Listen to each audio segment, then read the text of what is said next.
The case of John Bennett Ramsey.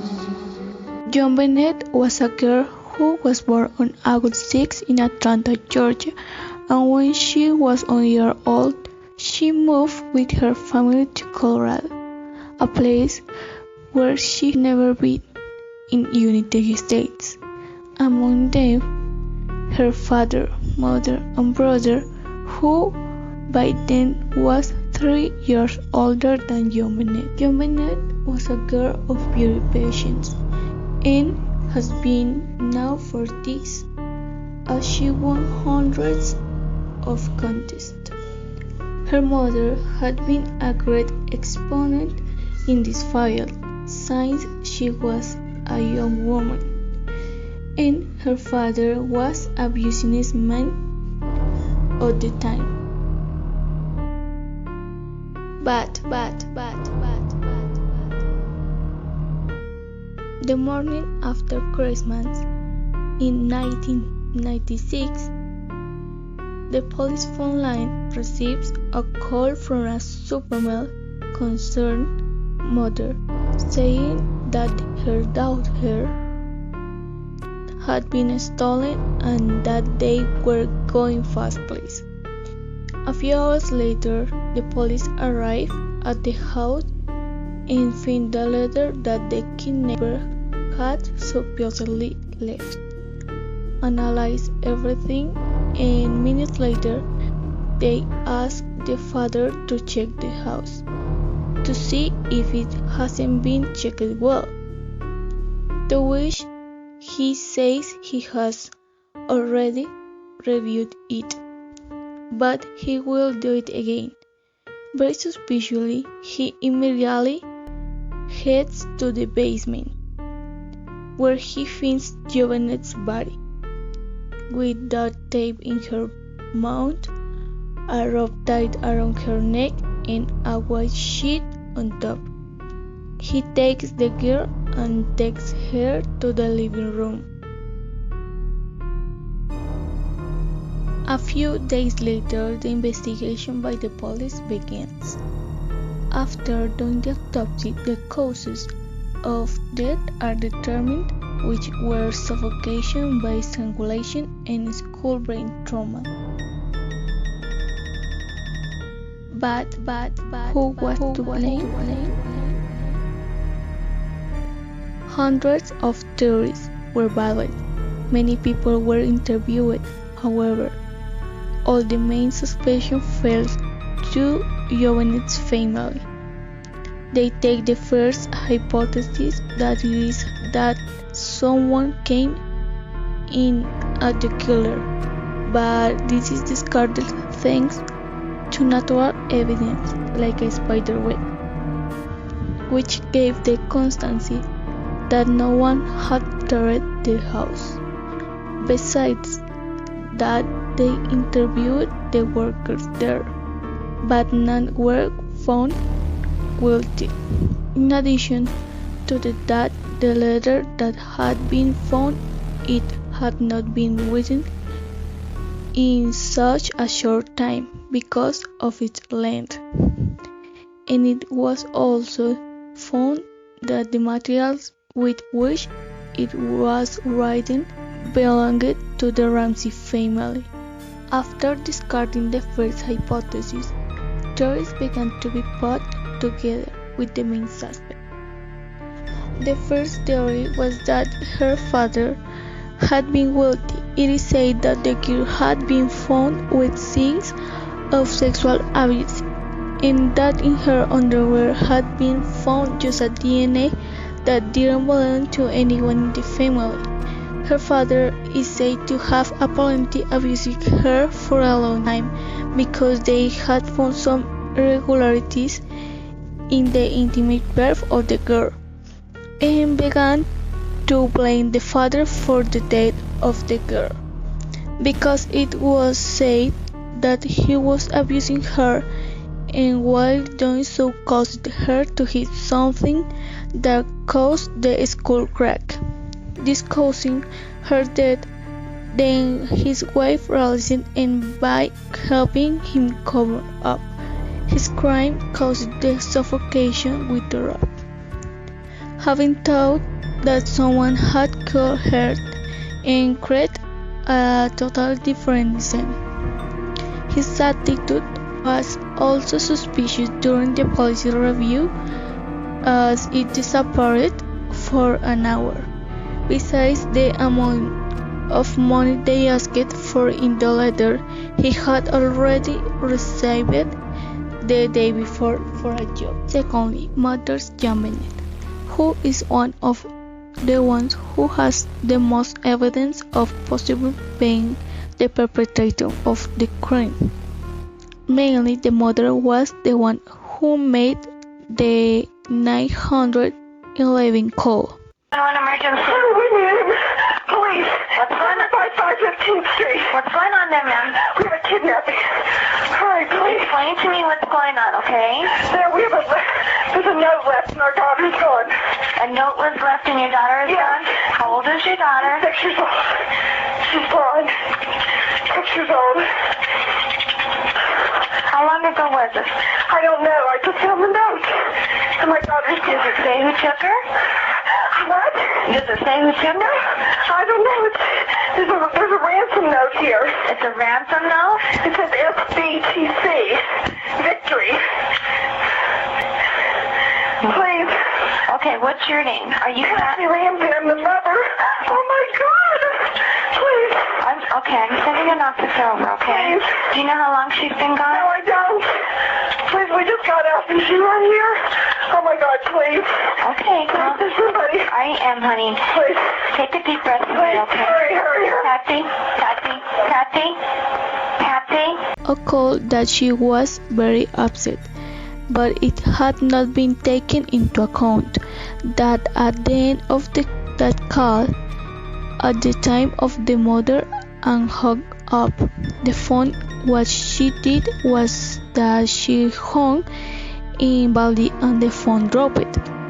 In this thousand of seconds, 3 vibrations are heard, which were analyzed by prepared people of the FBI, in which in the first vibration you feel the voice of a man who says, "We're not speaking to you." Apparently was John's voice. At the second moment, is said to be the voice of a woman who says, "What did you do? Help me, Jesus." In the last voice you heard looks like from a kid saying, "What did you find?" They had said that Burke had slept all night and that he knew nothing. The second test that incriminates the mother is that the note found was written with a pen of hair and a piece of paper from a notebook she had in her office. And when she did the graphological test, it was discovered that the lyrics were very similar to Patsy's. Patsy is said to have been training for a contest with Jo Bennett, and by demanding her so much, she got tired of throwing something at her and accidentally hitting her head, causing instant death. The FBI led investigators and especially people to read the parents' gestures in interviews. In one of these interviews, the mother is asked that if she is sure that her daughter was abducted, to which she responds by making no with her head.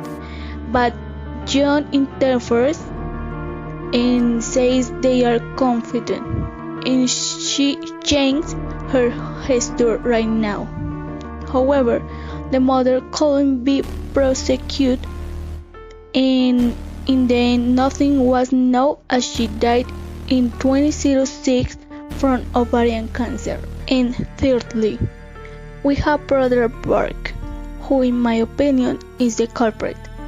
At this time, Jo Bennett was 6 years old, while her brother was 9 years old.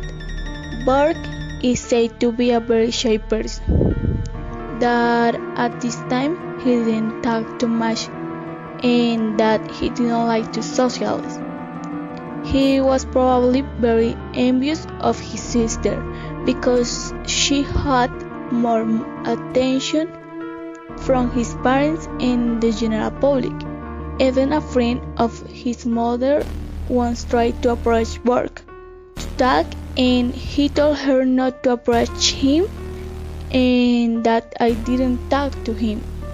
According to the FBI's explanation, it is said that what he called was as follows.